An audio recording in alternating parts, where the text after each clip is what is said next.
Entonces, habiendo pedido y solicitado autorización de los estudiantes y las estudiantes presentes, empezó a grabar esta clase para después subirla a la página de YouTube de la universidad. Repito la pregunta, si alguien tiene algún problema con que grabe, lo puede decir ahora y puede silenciar su micrófono y apagar su cámara para no salir en la grabación. También hay una función que permite sacar el nombre de la pantallita en negro, uno pudiera incluso quedar anónimo allí.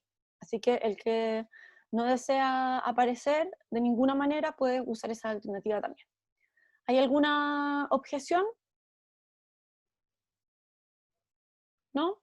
Ya, ok. Bueno,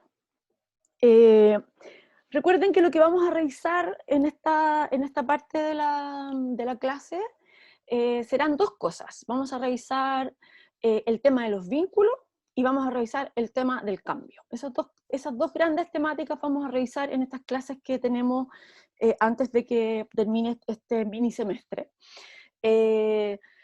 Yo les contaba la otra vez que elegimos estas dos temáticas porque ambas temáticas tienen una validez tanto específica como transversal. O sea, y esto es súper importante que a veces a mí me cuesta un poco explicarlo, pero esto es súper importante y a mí me interesa mucho que ustedes lo tengan súper presente. Y es que cuando hablamos de cambio, por ejemplo, cada uno de los modelos que ustedes están viendo con la profe Marlene, o sea, cada una de las perspectivas o modelos psicoterapéuticos que están basados cada uno de ellos en una epistemología, ¿cierto? Y esa epistemología además tiene que ver con una concepción de mundo, con una concepción de ser humano, con una concepción de cómo tienen que ser las relaciones humanas, de si hay jerarquía o no hay jerarquía, hay un montón de cosas que tienen que ver en términos epistemológicos con lo que cada modelo después baja a nivel de sus técnicas, ¿cierto? Entonces, si uno se pone en ese nivel, en el nivel de la diferencia entre las perspectivas psicoterapéuticas, cada perspectiva psicoterapéutica va a tener una concepción de cambio distinta. Eso significa que, por ejemplo, si ustedes le preguntan, voy a hablar en términos bien generales, porque esto lo vamos a ver de manera más específica en la clase de cambio, pero lo quiero poner en términos bien generales para que quede más o menos enunciado. Y cuando uno, por ejemplo, le pregunta a un psicoanalista, en términos así súper gruesos, ¿cuál considera que es el cambio más importante? El psicoanalista diría que el cambio consiste en volver consciente lo inconsciente, ¿cierto? Hacer que material inconsciente que nos está dificultando en nuestras relaciones, en nuestra manera de relacionarnos con nosotros mismos o con los demás, se vuelva consciente para que de ese modo lo podamos integrar a lo que podemos de alguna forma manejar dentro de nosotros mismos y nosotras mismas y podamos mejorar nuestro funcionamiento con los demás y con nosotras mismas también. Si uno le pregunta a un cognitivo conductual, lo más probable es que diga que el cambio va a consistir en un cambio en las cogniciones, ¿cierto? Ahí con hartos matices según qué tipo de terapia cognitivo-conductual sea, pero en términos generales va a haber un cambio en las cogniciones. Los conductuales van a decir que va a haber un cambio en las conductas, ¿cierto? Y así, cada uno de los modelos va a tener una concepción de por ejemplo, los sistémicos, ¿cierto? Los sistémicos dicen que lo que va a cambiar va a ser la pauta de funcionamiento de la familia, por ejemplo. Esa es la concepción específica del cambio. Cada modelo va a tener una idea acerca del cambio que va a tener que ver con cuál es el objetivo que durante esa psicoterapia y mediante las técnicas propuestas por ese modelo psicoterapéutico se va a intentar modificar. Ahora, además de ese modelo, que es modelo específico de cambio, hay un modelo genérico de cambio que ha sido estudiado por diversos autores. También lo vamos a revisar en la clase que hagamos de cambio, ¿cierto? Hay distintas perspectivas que utilizan herramientas como transversales para evaluar el cambio en psicoterapia. Por ejemplo, algunos dicen que los cambios en psicoterapia suceden durante algunos momentos de la terapia, que son momentos privilegiados, y que son, por ejemplo, momentos de encuentro. Otros los han determinado momentos de ahora, les dicen los now moments, como son momentos en que la relación es tan genuina, tan intensa, tan como de encuentro entre los participantes que genera una especie de epifanía, ¿cierto? Y en esa epifanía se producen cambios significativos en esa persona. Y son momentos súper escasos en la terapia, ¿cierto? Pero los denominan los now moments. Para otros, el cambio tiene que ver con el cambio transversal, tiene que ver con una percepción que los pacientes tienen de que las cosas son distintas para ellos y ellas. Y a mí esa línea de trabajo, que también ha sido trabajada por distintos autores, me interesa un montón porque, lo vamos a ver en la clase de cambio, tiene una raigambre cualitativa, o sea, es una manera de ver el cambio que está construida a partir de los discursos y de las numerosas entrevistas que se hizo a los pacientes y los consultantes, y las pacientes y consultantes de terapias de distintas modelos psicoterapéuticos, y que lo que descubrieron fue justamente qué es lo que los pacientes dicen que cambia significativamente cuando sienten que una terapia resulta para ellos. Y por lo tanto vamos a ver estos modelos genéricos, ¿cierto?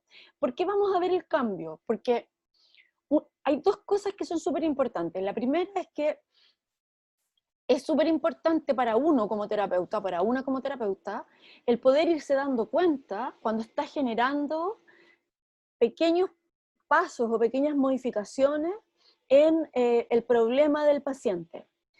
Y es importante porque cuando un paciente viene con un problema muy grande, por ejemplo, cuando uno tiene, no sé, un paciente con un trastorno de personalidad grave, que tiene larga data, que ha pasado por 20 tratamientos y no le ha hecho efecto ninguna cosa, cuando la persona ha solicitado ayuda una y otra vez y nunca ha tenido buenos resultados, la probabilidad de que uno sienta que tampoco avanza es muy alta.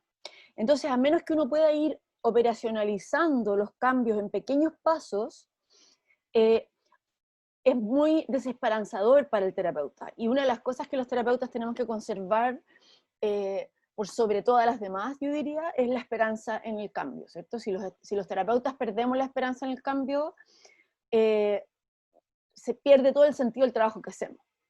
Entonces es súper importante ir como retroalimentándonos de poder detectar los pequeños cambios y también detectar cuando ni siquiera esos se producen, ¿cierto? No es que queramos autogratificarnos, sino que tiene que ver con decir, por ejemplo, si un paciente que tiene un consumo problemático de alcohol es enviado a terapia obligado por tribunales, por ejemplo, y resulta que esa persona llega diciendo que no tiene ningún problema, y es evidente cuando él describe su comportamiento respecto al consumo que sí tiene problemas, un primer indicador de cambio que puede ser como el primer objetivo terapéutico que puede obtenerse en el primer mes de tratamiento, por poner un ejemplo, pudiera ser que esa persona acepte la existencia del problema, ¿cierto?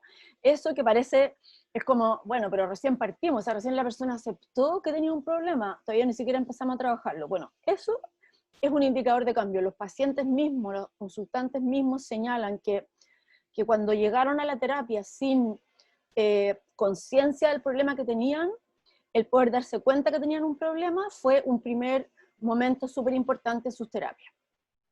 Y así con otros indicadores que les vamos a ver en el capítulo de cambio.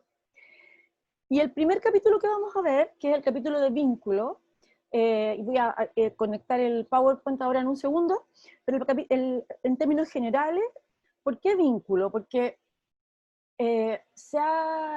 la investigación en psicoterapia ha señalado que el vínculo, la relación entre el terapeuta y el paciente es el elemento más importante en relación con los resultados de la psicoterapia. O sea, aparte que uno pueda creer, yo en mi caso particular, además yo tengo una creencia personal en que la relación terapéutica es el elemento más importante, o uno de los elementos más importantes de que una terapia llegue a buen puerto.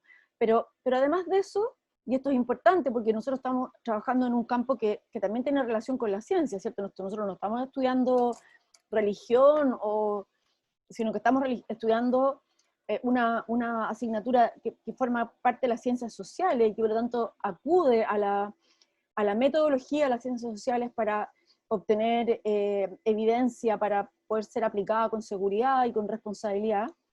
Por lo tanto, la evidencia empírica es importante de ser connotada.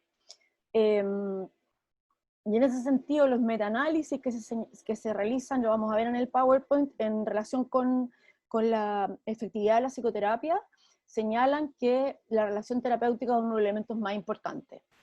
Y por otra parte, porque la relación terapéutica, si bien es el elemento más importante, también falla, ¿cierto? Los seres humanos nos movemos en relación con los otros y con las otras en un continuo entre rupturas y reparaciones. Estamos todo el rato coordinándonos y descoordinándonos. Una relación perfecta no es una relación sin conflictos, sino que una relación en la cual uno puede resolver los conflictos. Por lo tanto, en la psicoterapia, si hay algo que yo puedo decir con certeza, es que en un proceso psicoterapéutico propiamente tal, me refiero a un proceso psicoterapéutico en que se trabajan temas importantes para la persona y que hay compromiso entre ambas personas, en que hay psicoterapia, no solamente hay un encuentro para hablar de 3 cosas, sino que hay psicoterapia, está el dispositivo psicoterapéutico instalado. En ese contexto, sí o sí, el vínculo en algún momento se va a ver conflictuado, ya sea por una confrontación directa, o sea por un distanciamiento del paciente o incluso del terapeuta, ¿cierto? Y el poder reparar esos momentos de quiebre, de conflicto o de impas, resulta de una extrema relevancia para obtener buenos resultados terapéuticos. Por lo tanto, el vínculo no solamente es importante desde un sentido positivo, sino que también es importante cuando funciona de una manera, entre comillas, negativa, o sea, cuando falla y hay que actuar para repararlo, ¿ya? Mientras yo instalo el PowerPoint, de repente ustedes me podrían preguntar alguna duda, si tienen alguna duda hasta ahora, si tienen alguna pregunta, lo que llevo dicho. Mientras yo conecto el PowerPoint. Profe, Dígame. con lo que usted decía de cambio, ¿Sí? me acordé de algo que estaba leyendo de Gestalt, de Claudio Naranjo, ¿Ya? y él decía explícitamente que en esa forma de terapia no había que buscar el cambio, ¿Ya? sino que quizás todo lo contrario, como que había que aceptar al paciente o a la persona tal cual es en ese momento, ¿Ya? y que el cambio va a venir, va a venir junto con eso, como que es imposible que no haya cambio, que quizá el hecho de no querer cambiar es lo que afectaba a la persona, como que la vida es cambio, como que eso es lo que desea, y Y que al aceptarlo, sí, no, te quería hacer una contrapregunta. Desde la perspectiva de lo que estábamos hablando entonces, ¿cuál sería la concepción de cambio de los gestálticos, por ejemplo? Si tú, el si cambio tú, sería la aceptación, ese sería el cambio que busca, o sea, la aceptación de que no hay vida sin cambio de alguna forma. claro, Se y podría decir, la aceptación del sí mismo del paciente. claro, es que piensa tú que cuando el paciente, o sea, eso supone igual un cambio, porque eso supone implícitamente que el paciente llega sin aceptarse a sí mismo. Y por lo Claro, tanto, el fin de la terapia, estoy simplificándolo, pero el fin de la terapia gestáltica sería que el paciente se acepte a sí mismo. Por lo tanto, ese sería el centro del cambio para los gestálticos, de alguna forma, ¿cierto? claro, sí, sí, como paradójico. Claro, ¿cierto? O sea, incluso cuando uno cree cuando uno cree que no hay cambio, lo que pasa es que es distinto decir que uno no va a buscar un cambio específico, porque a lo mejor también ahí piensen ustedes que se produce una dialéctica entre los distintos modelos. Por ejemplo, si el modelo conductual quería cambiar el comportamiento de las personas de una manera normativa, según algunos, en un minuto de la historia de la psicología, vienen entonces los gestálticos, por ejemplo, a decir, no, es que el cambio no puede ser en las conductas, porque las conductas en el fondo restringen al ser humano y lo controlan y hacen que ese ser humano pierda su libertad. Entonces, la terapia tiene que servir para que la persona se conozca a sí misma, ¿cierto? Entonces, en esa posición es como, no vamos los gestálticos pueden en algún momento decir, no vamos a querer que el paciente cambie, o que el consultante cambie, vamos a querer que se acepte a sí mismo. Pero cuando dicen eso, se refieren a que no quieren que cambie de la manera que los que están criticando ellos decían que tenían que cambiar. No sé si se... Entonces, esa dialéctica hace que a veces el lenguaje confunda, porque no es que no quieran ningún cambio, sino que no quieren el tipo de cambio que querían los otros. Claro, como que ahí el terapeuta no influiría en un tipo de cambio específico, sino es como abrir las puertas para que cambie lo que tenga que cambiar, por Claro, así decirlo. Como que claro, así lo veo. claro, justamente. Y que esa comprensión sería súper acorde con lo que plantean, por ejemplo, los relacionales, en términos de que el motivo consulta se construye junto con el paciente y lo que uno va a poner la terapia al servicio de que es aquello que se tenga que cambiar sea lo que las dos personas acuerdan que se quiera cambiar, pero de acuerdo con lo que el paciente quiere, no de acuerdo con lo que a uno se le ocurre que otra persona tiene que cambiar. Stephanie dice, sería el cambio que la persona cambie lo que quiera, no tener tanto protagonismo en ese cambio. ¿Eso? ¿Tú dices no tener protagonismo de parte del terapeuta, Stephanie? Sí, como que es como todo, como si bien hay un lazo terapéutico, sino que todo aboque a la persona que consulta, ¿o no? ¿O no es tan así? O sea, yo creo que en el papel sí, pero cuando uno lee los ejemplos en los libros ay, ¿cómo se llama este gallo? Que es el que inventó la Gestalt, que no es el naranjo, sino que antes de él, no me olvidó el nombre. Bueno, Fritz, ah, Fritz Perls. eso, Fritz Fritz Perls. Perls. Fritz Perls, sí, gracias, gracias, gracias. Cuando uno lee los ejemplos de terapia de Fritz Perls, yo tengo hartos libros de él porque me interesó mucho la perspectiva gestáltica durante mucho rato y me gusta mucho Claudio Naranjo además. Eh, cuando uno lee las terapias de Fritz Perls se da cuenta que eran súper invasivos con las personas que participaban en sus grupos, súper invasivos. O sea, eran así como, y ahora tú te vas a despedir de tus conceptos previos porque estás puro proyectando y estás haciéndole caso al perro de arriba y el perro de arriba no sé qué, y tú quieres dominar. Y eran súper así como mondones. Entonces, eh, hay que mirar las cosas con perspectiva, porque una cosa es lo mismo que el psicoanálisis, pues el psicoanálisis, el clásico, se supone que lo que quería era volver consciente lo inconsciente, y que la persona pudiera liberar ese aspecto de su ser y conocerse mejor en ese sentido y hacer introspección y todo, pero pobre de ti que sería una introspección que no fuera la adecuada, porque el terapeuta se te tiraba como hacha encima, y si tú no aceptabas que lo que el terapeuta te decía era lo que tenías tú que interpretar, entonces te estabas resistiendo y por lo tanto estabas teniendo una reacción terapéutica negativa y por lo tanto tu terapia podía tener el riesgo de terminar, solo porque no aceptabas que lo que decía el terapeuta era la ley sagrada, ¿cierto? O sea, había una contradicción ahí entre liberar al ser humano de sus ataduras y ahora atarlo a la nueva atadura, que es acepta las interpretaciones tal como yo te digo. Y si yo te digo que ese sueño significa que tú lo que te pasa es que secretamente deseas a tu vecina porque tu vecina se viste del mismo color que tu mamá, y a ti esa cuestión no te hace ningún sentido, tenés que aceptarlo porque si no te resististe y hasta ahí nomás llegó tu tratamiento. Entonces, es súper complejo porque hay que siempre estar contrastando los discursos con las prácticas. Y hay que buscar y leer, hay mucho material en internet y en los libros también, mucho material. Antes se estilaba mucho que los autores escribían textos con casos clínicos que transcribían en muchos extractos de las terapias, y uno en esos extractos de las terapias se puede dar cuenta qué tan directivos son los terapeutas, pese a que su epistemología pareciera ser una epistemología no directiva. Ya, voy a compartir pantalla para que revisemos el PowerPoint.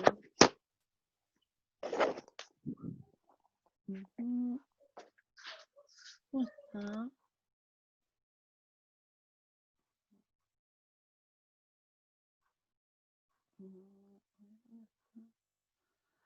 Espérense, que parece que tengo que poner esto en el otro escritorio y ahí compartirlo. Ahí sí. Entonces, de nuevo. Quiero grabar la pantalla de esta computadora. Ahora sí. Entonces, ya puedo aparecerte.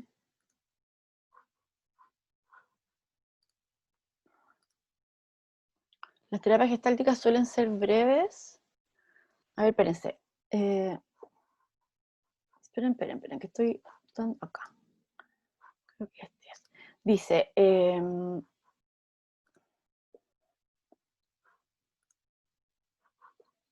entonces ese enfoque, el cambio se espera como de forma natural, no como acción de un agente. Claro, de alguna manera sí. Se espera se espera como resultado de las confrontaciones con los propios como recursos internos que la persona tiene de alguna forma. ¿Cuánto dura la terapia psicoanálisis? Depende, hay terapias, o sea, en general las terapias psicoanalíticas clásicas son largas, pero también hay terapias psicoanalíticas breves, sobre todo ahora más modernas, y también hay psicoterapias que son más largas pese a que no son psicoanalíticas. Entonces, espérenme que no puedo compartir la pantalla, no sé. Aquí, que tengo que autorizar el sistema. Que se me...